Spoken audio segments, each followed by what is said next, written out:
Wizards of the Coast, the Hasbro division behind tabletop game Dungeons & Dragons, is denying rumors sparked by a Chinese news report that a struggling Hasbro could be selling its Dungeons & Dragons franchise to Chinese video game company Tencent.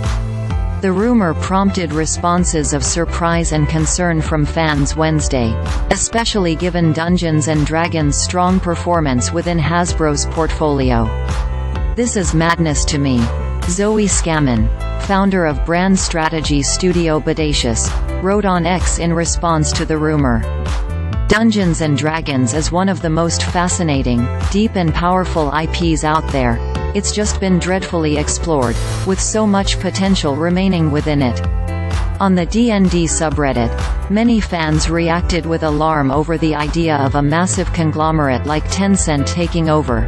"Hasbro is bad, but this would be even worse," one user wrote.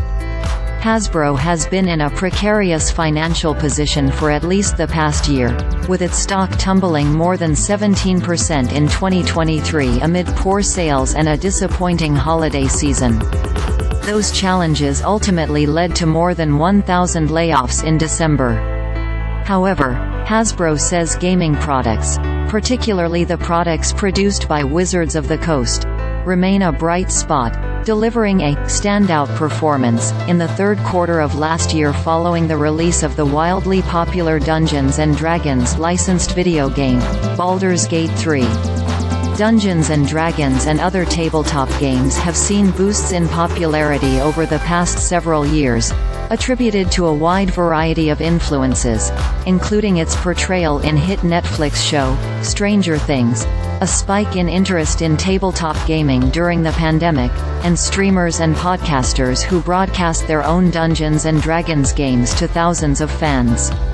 Hasbro has more recently sought to capitalize on the success by expanding Dungeons & Dragons to video games like Baldur's Gate 3, and movies like last year's blockbuster hit, Dungeons & Dragons: Honor Among Thieves.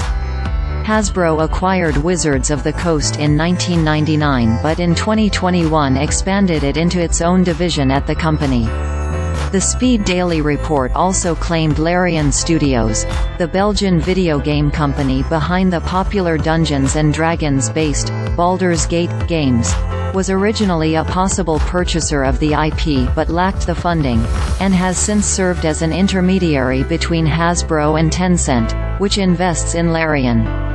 But in a post on Thursday, Larian CEO Swen Vink dismissed the rumors.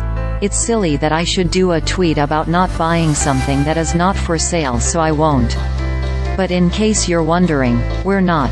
Hope that clears it up."